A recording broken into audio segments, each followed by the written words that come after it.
Mga sibilyan ang pinaka-apektado kung may labanang nagaganap sa pagitan ng mga bansa at mga lider na magkakasalungat ang idealismo. Sa kasalukuyang digmaan sa Iran na pinangangambahang lalawak pa at marami ang madaramay, ano nga ba ang opinyon ng mga sibilyan na malayo sa kaguluhan subalit hindi maiwasang makaramdam ng pagkabahala?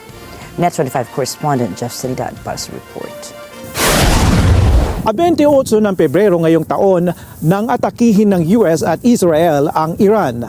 Sa pagpasok ng digmaan sa ika-4 na linggo, tinanong ng ating Net 25 teams dito sa ibang bansa kung ano ang reaksyon ng mga tao malayo man ang pisikal na distansya sa nasabing labanan.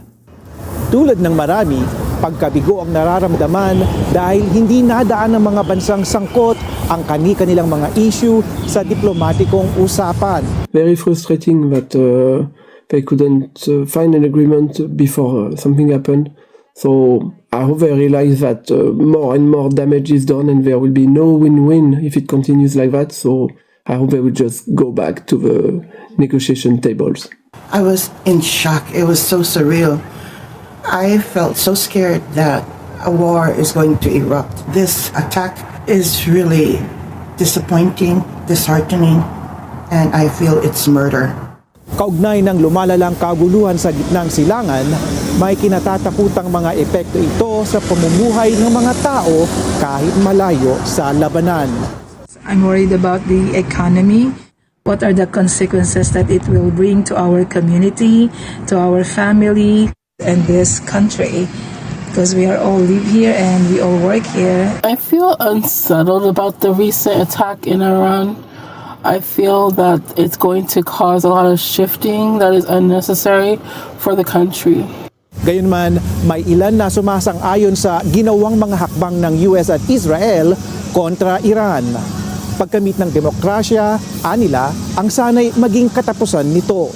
I'm more in favor of it, and by saying that, I mean by personally, I know families from Iran were very happy that they remember how their government used to be before 1979, and they're very happy of what's happening, and hoping that they'll have free elections and more democracy in Iran.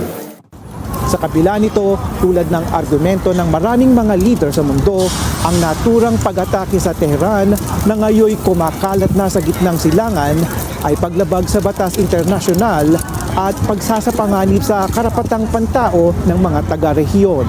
This is another absolute flagrant violation of international human rights law by both the US and Israel in its conquest to destabilize and destroy Iran. We see that with the current carpet bombing of Iran, discriminately killing civilians, killing the prime minister, his family, and 88 other religious leaders within the country. And now currently bombing Beirut in Lebanon. Sa pinakabagong pagtatala, higit 2,000 na ang namatay. Sa Iran, sa mga kalapit bansa, pati na American troops.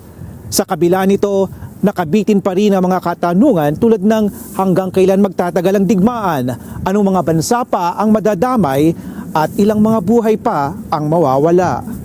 Jeff Sanidad, Net 25 Americas para sa Mata ng Agila International. Trusted, connected, on point.